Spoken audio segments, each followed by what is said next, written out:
Radio Cairo. My name is Dr. Amr Mabrouk. Dua Muhammad is at the control, and we're with you here for the next 1 hour. And today we are the world of info, and today really we are having the pleasure of having Dr. Professor Lyuba Konopasek, right? Konopasek, yes. Konopasek, yes. And she is a professor of medicine, but she has a very awesome career, if we use the expression.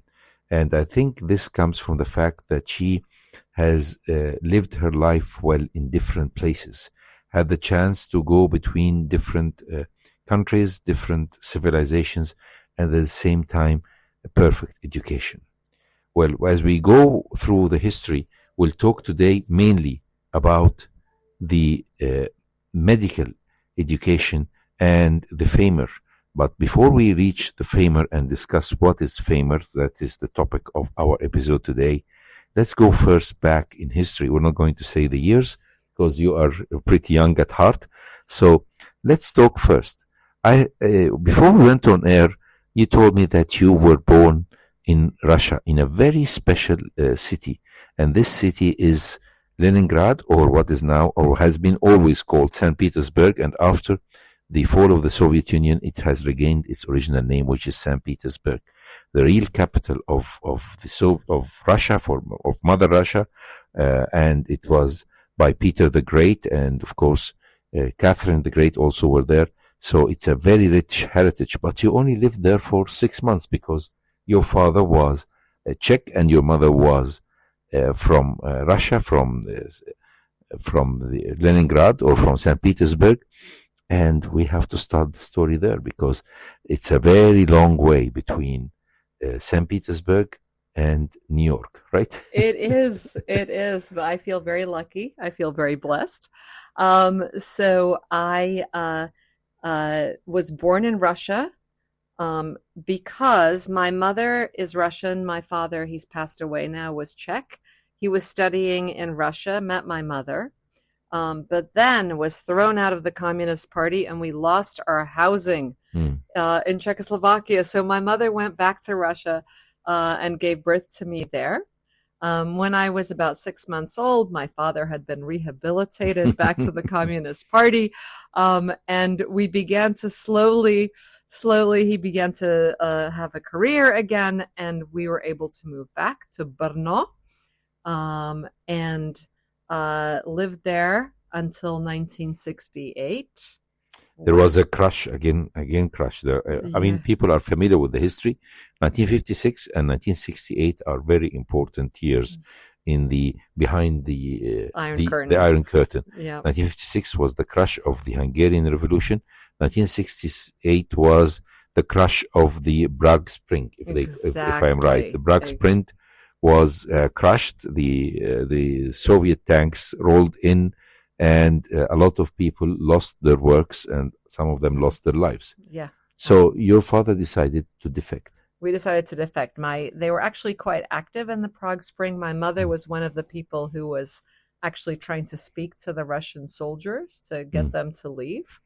If you can imagine that, there were people speaking to the men in the tanks. And so they decided to leave. They defected to England.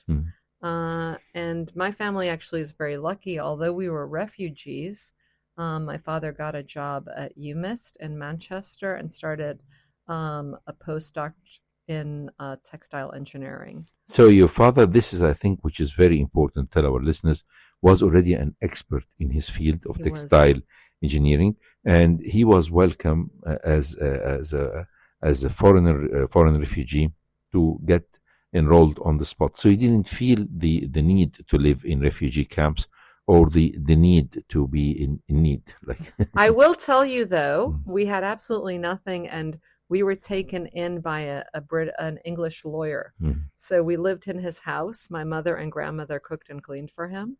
So it was a different kind of a refugee story, but it was a refugee story. You took your grandmother with you? We did. My mother's mother came with us. So after how many years? 7 years after 1968, your father found a golden chance to go to the United States. He did. And he came to Atlanta, Georgia. He was a professor at Georgia Tech. And so my family at that point immigrated to the U.S. I was in high school in Atlanta, and became an American. But we have to give the tribute to your dad, because your dad, being not just a professor in Georgia Tech, but he had his innovation that was in the very early years of computer engineering, right? That's right. Thank you. And so he developed a program called TK Solver, which was actually the first engineering PC program. And so he is a real innovator, and he won national awards both in computer science and in textile engineering. So this made life easy because you wanted to get involved in a career in science, right?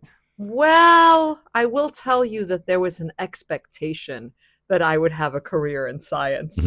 I don't know if I was completely American and completely did whatever I wanted. I'm not sure. But there was always an expectation, like a good Eastern European immigrant, to have a career in science. This is very interesting. So you graduated with a high school diploma in honors, and you decided to go to university, and you have chosen a very colorful, very great university, Brown University. Yes. To get enrolled in Brown University, then you definitely have to be an A+ student, right? Well, yes. You were. So you were putting an eye on being a doctor. So you have decided to take all your undergraduate studies as pre-med, right? Actually, I have a funnier story. I was very committed to becoming a zoo vet. Really? I was 100% committed to being a zoo vet. And I was actually working with the zoo vet at the zoo in Providence, Rhode Island, where Brown is. And I developed... Rhode Island is in which state? So you can say... So it's Providence, Rhode Island. Rhode Island is the state that's on the east coast of the U.S. And I developed a debilitating cat allergy. Oops. And so I realized that my career as a veterinarian was not going to be a good idea. And actually, I actually feel very fortunate because I've had an amazing career in medicine. The Brown University is one of the Ivy League's universities, more or less, right? Yes, it is. It is definitely an Ivy League. And just to tell our listeners what's an Ivy League, an Ivy League is the prestigious universities. Most of them are on the eastern side of the United States of America.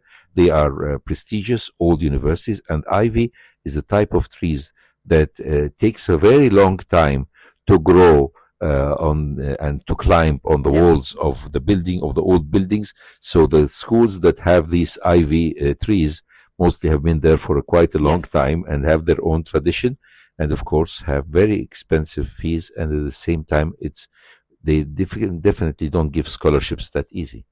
Yes, so actually, I mean, it's interesting. Their scholarships are only need-based. You can't get it for merit, for being very smart. So, and back then, the fees were a little bit less than they are now. Now they are through the roof. You know, all of higher education in the U.S. is very, very expensive. But yeah, so I was very lucky to go there. So you finished the biology degree after 3 years or 4? Actually, in the end, it was 5 years. And there, in my 3rd year, I had a very bad skiing accident. And it was through my skiing accident and through my engagement with healthcare that I thought of becoming a doctor. So it took me a little longer. I took some time off. But then I thought about different things. I actually did a year of research in paleobiology. And then I decided to go to medical school. And you applied for a very prestigious university and got the chance to get an education in University of Chicago. I did.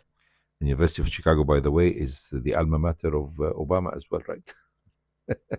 He lived right in that area. Really? You know the guy? The South Side. I know the guy who knew the guy. I'm one degree of separation. Only. That's very interesting because Chicago is one of the most beautiful cities as long as you're living there for 10 months. Only 2 months are difficult. That's the winter time. Yeah, and actually, yes, the winter is very long and difficult, and those 2 months are especially difficult. But the winter, when you're living there, it feels like it lasts forever. Yes, I know that. But otherwise, it's a very beautiful city, and very warm from the people, the type of people who are living there, makes Chicago one of the best places to live in the United States.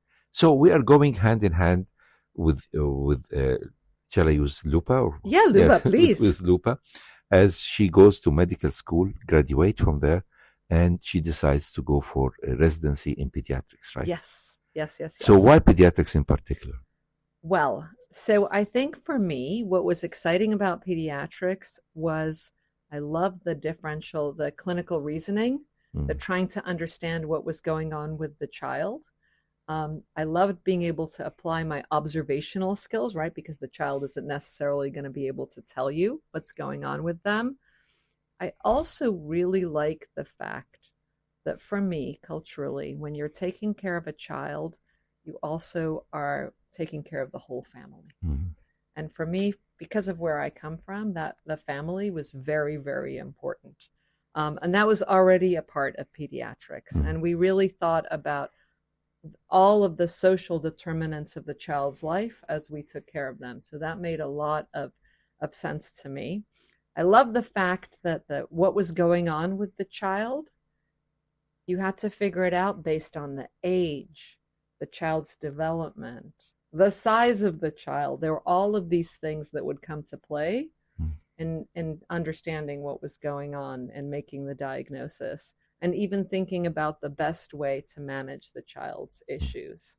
I think I really also appreciated the fact that in pediatrics, it was very liberal, and very early on, we were really committed to providing care for every child, not just the child who had the family that could pay for their care. This is what the point I wanted to say.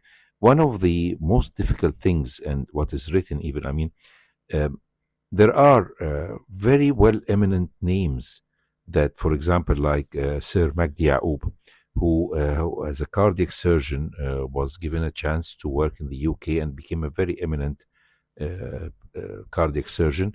In 1968, 1969, he was sent for scholarship and to work as a visiting associate professor in University of Chicago.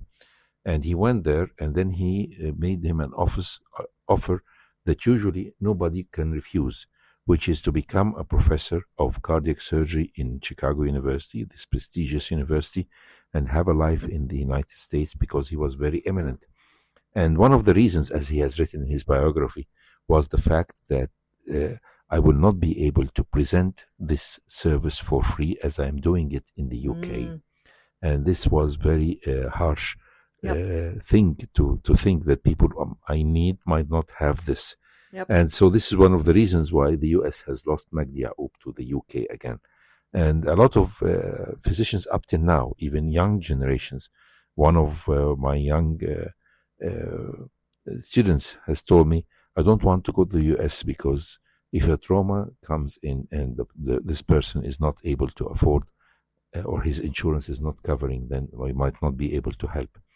And now you're telling me a surprising fact that the children are given the chance or the benefit. Well, that time, maybe I will tell you that it was better, and actually there are rules for trauma that you can take care of people. But what we weren't able to do for everyone was provide primary care to keep them out of the hospital.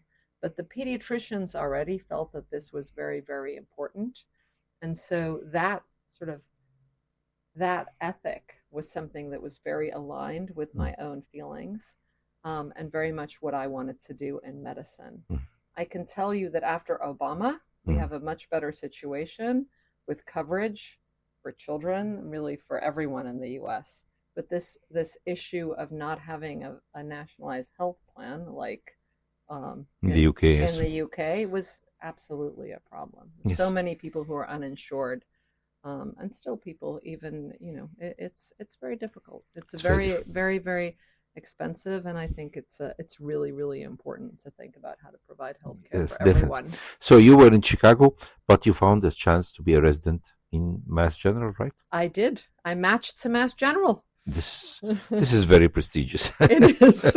I mean, not anybody Yeah. can go to Mass General. Massachusetts General Hospital is an affiliated hospital to Harvard Yep. University, and it is well known. Whether you know that or not, you have to know that Harvard is one of the most eminent universities in the world, if not just in the States.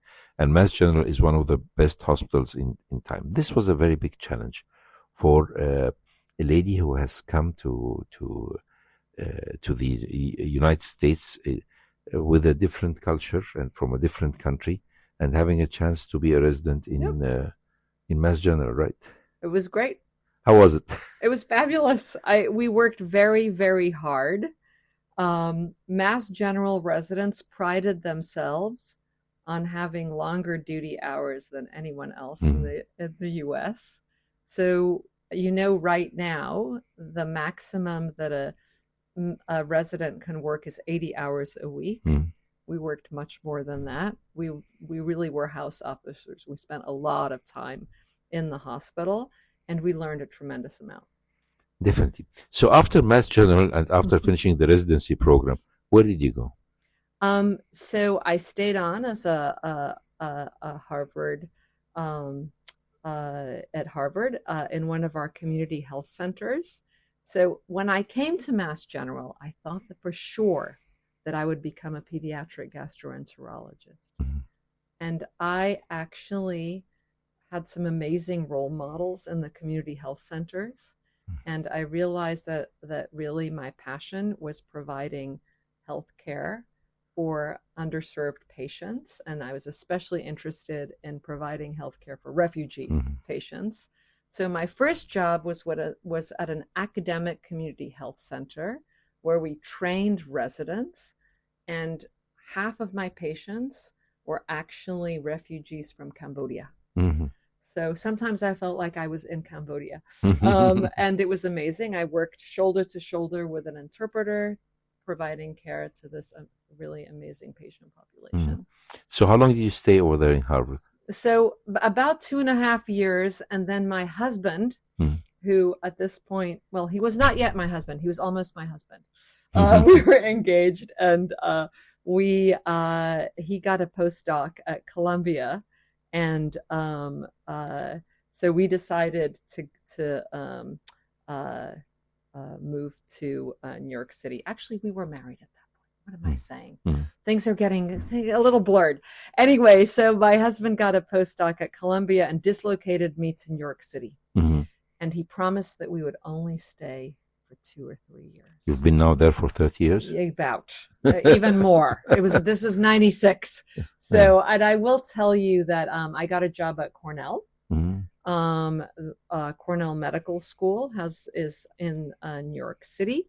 And again, I was able to work in a clinic training residents, but also working with underserved patient populations.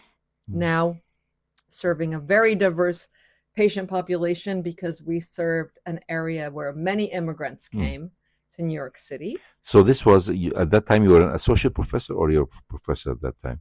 So assistant professor. Yeah.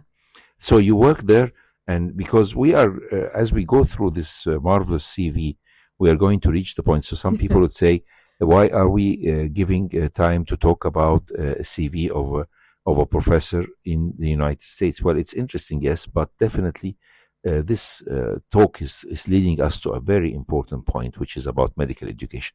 But let's go on first with your work as an associate professor of pediatrics in Cornell, after working the same job in Harvard and getting exposed to a lot of impoverished immigrants coming, and impoverished children, and working with them hand in hand. After that, you found yourself getting involved in training programs. Yes, and more in medical education. So I began to lead the pediatric education in the medical school. And then, while Cornell developed a medical school branch in Doha, Qatar. And so I began to work with colleagues in Doha. first of all from New York City, but I started to visit Qatar. I think the first time I went was in maybe 2000. And eventually I was asked to become their associate dean for education. So at this point, my husband was ready to go on a grand adventure with me. He was a professor of biology or what? So he was finishing up a postdoc and of neuroscience. And so his first professor position, assistant professor, was at Weill Cornell in Qatar. And he had been training in Colombia, having a very long postdoc at a very good Nobel Prize winning lab. Then he came with me and our two daughters, who were 9 and 12 years old, and we moved to the Middle East. For 3 years, you stayed there in Cornell, in Qatar, and then every adventure has to come to an end. It was a happy ending. You left back to the States, and you went back again to Cornell, right? I was recruited back to now oversee all the residency and fellowship training programs at New York Presbyterian Hospital, which is both the Cornell Medical School and the Columbia Medical School. 1,800 young people, more than 150 residency and fellowship programs across the hospital. This is a very tough thing, and in order to ensure that these physicians who are really the start or their mid-career as residents are getting their fair chance of education. So I think this is what the further step in your great interest in medical education, right? Yeah. Well, I think what was very exciting about being in postgraduate education was seeing how you teach the residents something in the morning and they apply it to patient care right away. You know, I think that being in medical school, you teach, and I used to teach professionalism and communication skills as well, and humanistic care to medical students, but you don't see the effect on the patients right away. But in postgraduate training, you teach them communication skills, you may see it that same day, and it affects the patients right away. So that's very exciting. And it's also, I would say, an awesome responsibility with the word awe, because the way that residents are trained in postgraduate training really has an impact on the way they're going to practice for the rest of their lives. So you went on that, and then you found yourself getting more involved in medical education. So how long did you stay in the helm of Cornell and Columbia residence training program? So I did that for 5 years, and then at that point there was a big movement towards physician well-being. I focused on physician well-being for a little while, and then I missed education and decided that I wanted to have a position in a new medical school and really think about how could we create doctors to best serve our patients from day one of medical school. And so I became the Senior Associate Dean for Medical Education at a new medical school called the Frank H. Netter MD School of Medicine at Quinnipiac University in Connecticut, which is a state next to New York. It's about an hour and a half by train from New York City. So you have changed your home? So I commuted back and forth. So still in New York, my husband still in New York, and I went back and forth to Connecticut. So a little bit complicated. Yes. So you entered into this challenging way of education in this. This how long was that? Since when? So 6 months before the pandemic. So 2019. Yeah. And then you kept on trying to control that in this pandemic state. And you're still there in the same department, right? So as of 7 months ago, so I was there. I led the school through the pandemic. I'm happy to say it was hard. I think we did well with our students.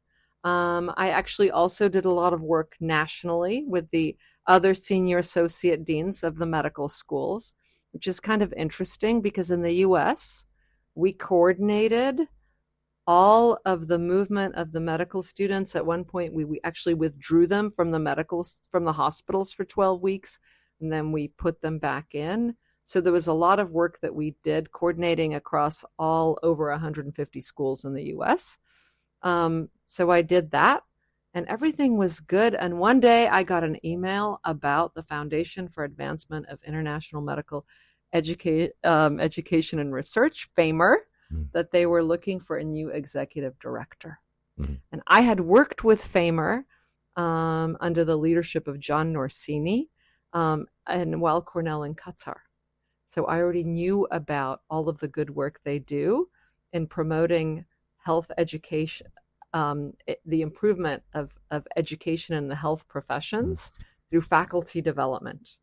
And so I thought, this is an amazing opportunity to join an organization and help lead an organization that doesn't just impact the US, but impacts the health professions across the world. And I will also tell you, I love working internationally because I love learning from being in other countries and learning about the way that they practice medicine. Definitely. So yes, we are here. After this long, interesting introduction, we are here to the topic of our episode today, which is FAIMER, or the medical education. How to get a real professional physician capable of dealing with all the health problems that he will face and taking care of the patients as human beings, not as objects. So still stay tuned with us to Radio Cairo, and we're coming right after the break with Professor Konopasek Lyuba, and definitely we are having. So you're still listening to the World of Info coming from Radio Cairo. My name is Dr. Amr Mabrouk. Dua Muhammad is still at the control. And yes, we have a very distinguished guest today, Professor Lyuba Konopasek. And she is a professor of medicine, of pediatrics, but she has a lot of hats. She was involved into the training program of residents in Columbia and Cornell. And perhaps her long tenure in this distinguished university has definitely helped her to find a new motive to get into more advance in the field of medical education and what we really prefer to call in medicine continuous medical education. Because as you graduate from medical school, you already have grasped the all up-to-date information, but you need to know more. And to need to know more is not just in medicine, but it is also in communication skills, in giving lectures, in conveying information, in getting to know people, in trying to find harmony, and in trying to build bridges between you and your patients, and between you and your colleagues, between you and administration. It's a very tough job, and that's why I always call medicine life-consuming. What do you think of this expression? Well, consuming would make it feel like it was eating up your life. Yes. I think it's enriching your life. well, it's consuming and enriching, because yes. I always said that every patient yes. will take part of you. Yes. And hopefully you give the patients the care, you give the patients the appreciations, but definitely sometimes the physicians need appreciation. I was joking when I said life enriching. I think it is, they talk about work-life balance for physicians. And I always say, what do you mean work-life? My work is my life. Definitely. So it's really work-home integration, but not work-life balance, because I think, just to your point, as a physician, it is our lives. Once you make the fateful decision of becoming a physician and continuing in the career, because I always tell my students in the school, you are very distinguished students. You have probably the highest IQ to get, and the highest discipline of your colleagues in other universities and other faculties, and you can make anything. So if you're really not infatuated with medicine, go and find another job. Yes. And you're going to excel in it. I mean, with your capabilities, with your discipline, with your self-control, you can become a successful businessman or a successful whatever you want to choose. But the physicians will never be rich 100%. They will never be millionaires because they are working hand in hand or one to one. It's not 1 to 5 or not. They are not hiring anyone to do their job. So this is a job that is very demanding. Absolutely. And this is probably what has. I mean, we were talking off air right now about how some physicians would feel depressed or feel inhibited. So because it's overwhelming. I mean, the job itself is overwhelming and very demanding, and with a lot of obligations that you are faced to face. So tell us about FAIMER, and before being its executive director, which is a very important international organization that is taking care of standardization of the medical education in a universe or in the world, on the earth, not just saying that we're going to standardize this in the US or in the Western world or in advanced Asian countries. We want to standardize the medical profession as regards education. So what are the pillars of this society, and when was it formed? So FAIMER is 20 years old, and we have 4 main branches. The first is FAIMER Global, which is really how we do faculty development. We have an international FAIMER Institute and regional FAIMER Institute. We have trained over 2,000 physicians over the last 20 years. Mm-hmm. We also do research, and we do research in medical education.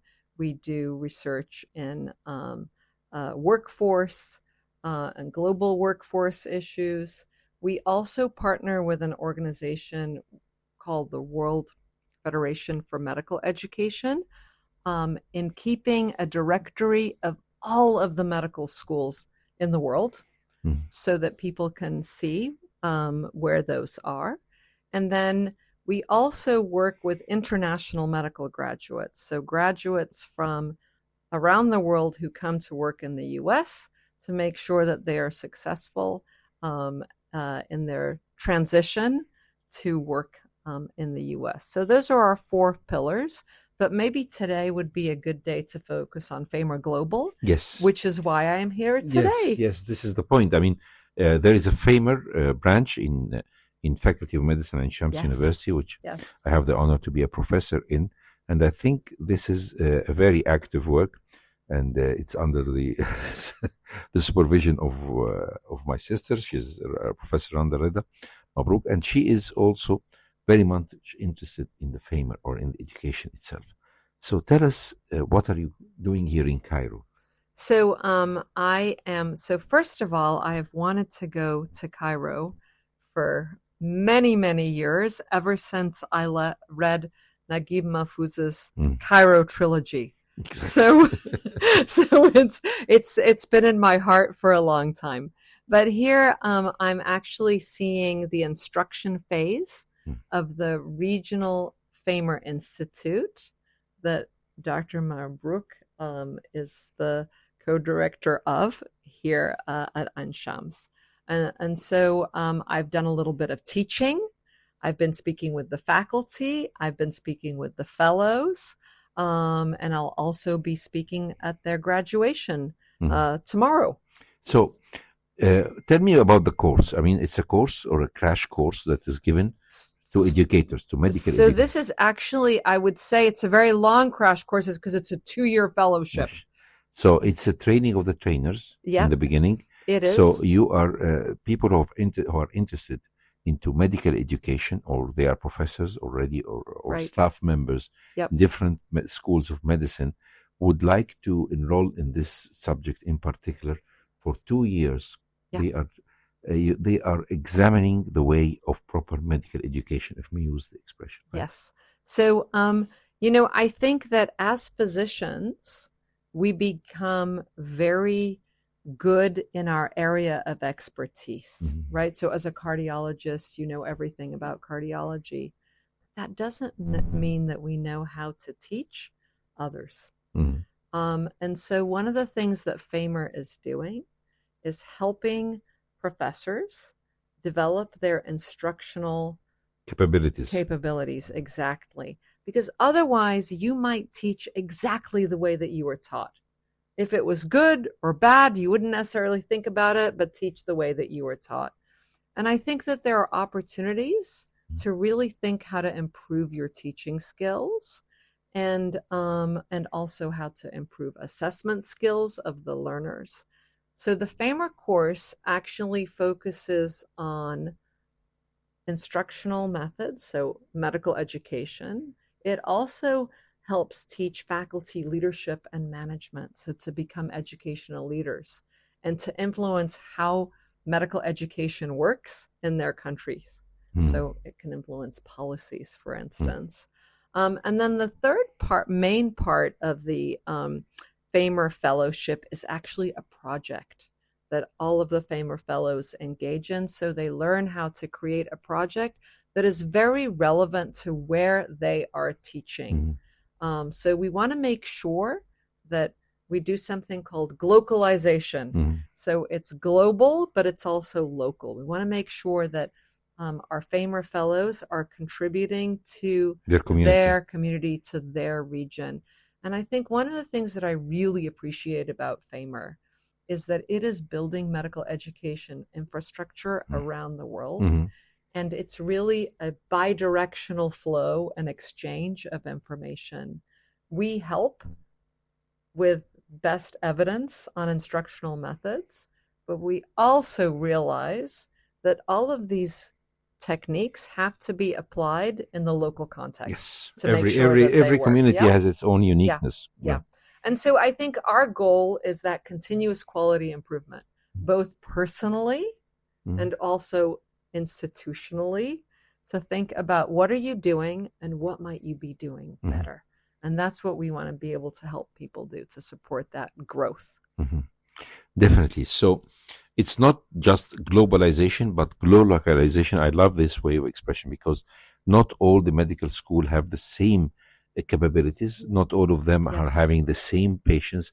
And the fact that you are going to put a Bible that people would walk on, or sorry to use the expression, I mean something like a Bible or rules or the golden rules that you're going to follow in the North Pole, they're going to do the same thing in the Middle East. I think this is quite difficult. So your aim is to teach these fellows that in our difference we can get united in this direction. Right? And we can learn from each other, right?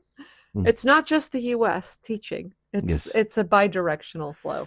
Well, definitely this is right. So let's talk about, do you teach, I mean, because of your experience and seeing how some of the physicians have cracked under pressure, have suffered under pressure, which is something that we really follow. I mean, during my tenure as a head of the department, I always found that some residents would crack down and under pressure they could yield.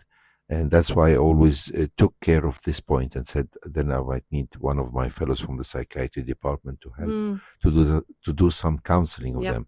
So some of the things that you are teaching in your courses is how to find alarming bells or something like that in your group of students or in teaching, and whether this is undergraduate or postgraduate. You know, it's really interesting. I don't think we have physician well-being as part of the FAIMER Global Fellowship yet. But so my hope is to introduce it, right? Yes, because it's very important to tell the medical students who are then going to be physicians in 10 years from now, and then we will be professors in 20 years of time, that it's okay to be pressed. It's okay to tell you the others your fears. It's okay to share your frustration with somebody, because sometimes you can find no peer to discuss these problems, and then you can really in a stressful situation can crack down.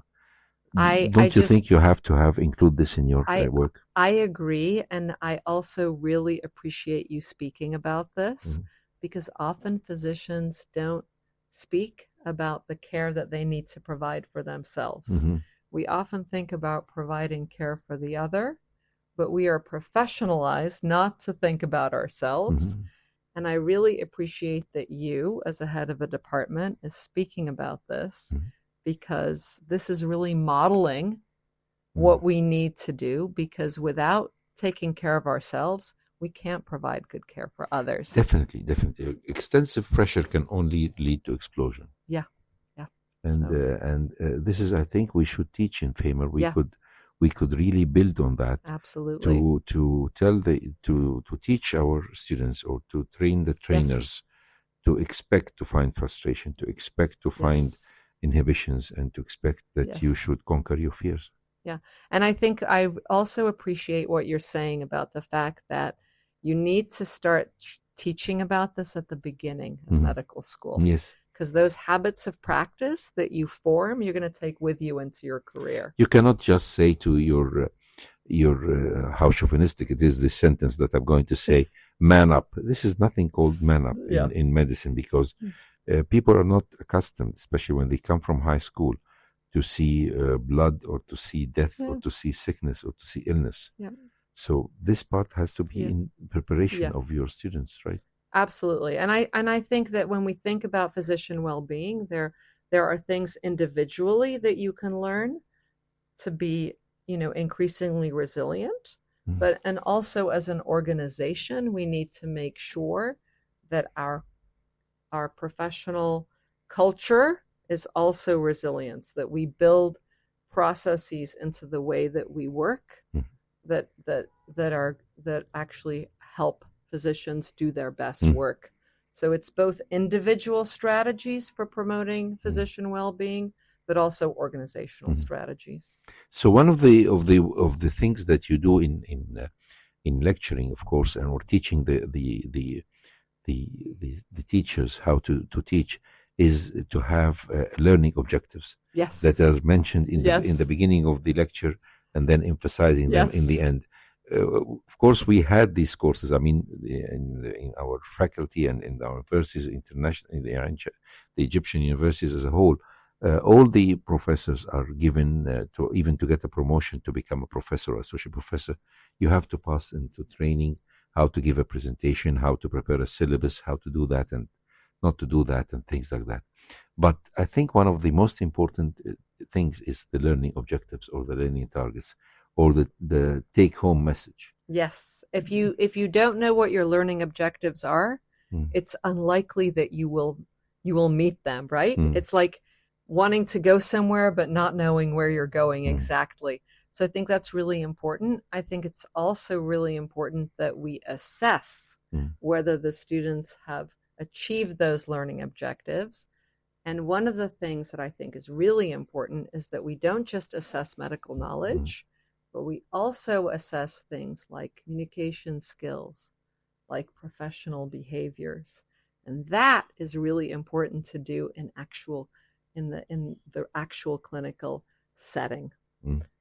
So are you going to improve, or maybe not use the word improve, but how are you going to change the way of education as we get into a more involvement with the social media? Because we have learned that with the span of concentration of any students in a lecture will not be more than 10 minutes. I always tease my students and tell them, after some time, I know the trick. You're going to start nod your head and blink with your eyes and pretend that you're listening while you are somewhere abroad. Yeah, I think engaging in silent meditation. Yes. So part of your meditation is or maybe online shopping. Yes, to convince your professor that you are concentrating while you're just nodding your head like that. Yes. So how can you, what do you think is the concentration span of a student or a medical student, because we are talking about medical students, is in minutes, in the time of the 21st century, where everything is distracting. I mean, you can just go on like you're surfing on the net. So in a minute you can lose the student and he start daydreaming. I mean, I will tell you, I think there was a time when the professor could be the sage on the stage and just speak endlessly because they were the only source of information. Nowadays, just as you said, our students can get information quickly And I'll tell you one thing that the students do. Sometimes they watch the lectures in double time. Yes. Right? Yes. So I think that what's very important is that we change the classrooms to be very much about application of knowledge, and that we actually work with our students to solve problems. A professor's time is so precious. It shouldn't be spent on transfer of knowledge. It should be spent on application of knowledge. So one of the things that I see happening at FAIMER is our fellows are all developing very interactive learning strategies that they first see at FAIMER, and then they might apply to their projects. And so they're really making education a little bit more modern. This is the idea, to attract the attention and not lose it, because this is a very big challenge. Yes. But also I would argue that, when I see someone like yourself, you're the wisdom that you have to bring in both diagnosis and therapeutics, and also telling the stories of actual patient care, right? Those stories about the patients that have changed your life are what teaches the students what the meaning of medicine is, right? And that is actually what's very protective against physician burnout, really finding the meaning in what you do, not losing that meaning. And so when I look at you, when I look at a professor, I think about what can we do to really absolutely maximize the impact that you can have on the learners. And it probably is not just passive lecture delivery. Exactly. Even though it's very seductive, because that's the way we were taught. This is the point you have said. I mean, it's very hard to teach the professors today to change the mode of how they received or got their information 20 years back. Yeah. And when you said to me that FAIMER is a product of is 20 years old, definitely the great advance in computer and internet has definitely changed the type of fellows that you are producing every 2 years. It's definitely quite different, that even you need to do rehabilitation of the people who graduated 10 years or 15 years ago. Well, I think for me, I constantly rehabilitate myself. Yes. So I think for me, it's really lifelong learning. Exactly. And I continue to grow and learn and find new ways of doing things. Well, I think this is really very interesting. We'll come back to you after a short break, and please stay tuned to us. So, still listening to Radio Cairo, the world of info. My name is Dr. Amr Mabrouk. Dua Muhammad is still at the control, and we're having today Professor Lyuba Konopasek, and she is talking to us about medical education, the FAIMER, and being an executive director of such an important international organization that is taking care of the education of physicians and promoting the education of medical students as well. This is a very big task. So what are the prospects for the future? Well, I think that we currently have 2-year fellowships. We want to have some shorter courses so that we can meet some of the frontline teaching physicians. I'm very interested in clinical teaching and thinking about how we can continue to improve that. I'm especially interested because the clinical teachers, the clinicians, are more and more pressed for time. There are more and more patients, so they need to learn how to teach clinically more effectively and efficiently, because this is so important in how we produce physicians. So we will continue with FAIMER, with our regional institutes, and then we also hope to add some shorter courses for people who maybe can't do a 2-year fellowship, but who are interested in improving their clinical teaching skills, and especially around coaching and work-based assessment. So before we leave, we have to talk about a problem that the whole world is facing, which is the decrease of number of physicians. In countries in Europe as a whole, the young people are not interested anymore to go medical school.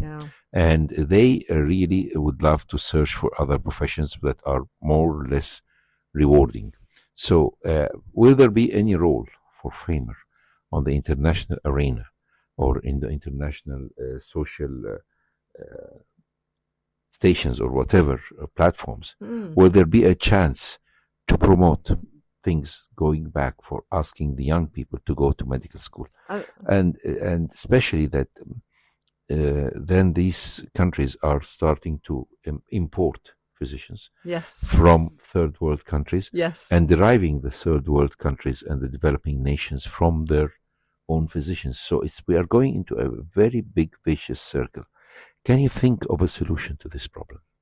Well, I mean, I think that part of it is demonstrating how rewarding the physician's role actually is, and making sure that as a profession we stay true to who we are. In terms of the role of FAIMER, my hope is that as we help physicians become better teachers, it's a career that is very interesting for people to go into, because it begins at the beginning of medical school, right? And I think in most of the world, that begins when people make choices to go into medicine when they're 18. In the US, people are a little older because they have their undergraduate degree first. But I think it's really about making sure that our medical education system is excellent, and that we as professors of medicine hold on to our professional responsibility, not just teaching medical knowledge, but also all of the professional attributes that really give our profession its meaning, which is caring for others. I can't imagine anything more rewarding. Yes, and it's, as they always say, it's the only profession in the world, health profession works, whether this is doctors, pharmacists, or nursing staff. This is the only profession that needs a human being. It will never get out of touch. It never get out of time. It will never get out of place. You'll always need a physician to start one-on-one treatment of your ailment. So investment in medical education is one of the very important pillars of building a healthy society. Thank you very much for coming. Really, we really appreciate the brainstorming we had today with Professor Lyuba Konopasek. And definitely it was interesting to talk about medical education, FAIMER, and about life in general. And I really appreciate it. And I have lots of food for thought for new opportunities for FAIMER. Definitely. So thank you so much. Thank you. And this was World of Info. My name is Dr. Amr Mabrouk. Dua Muhammad was at the control.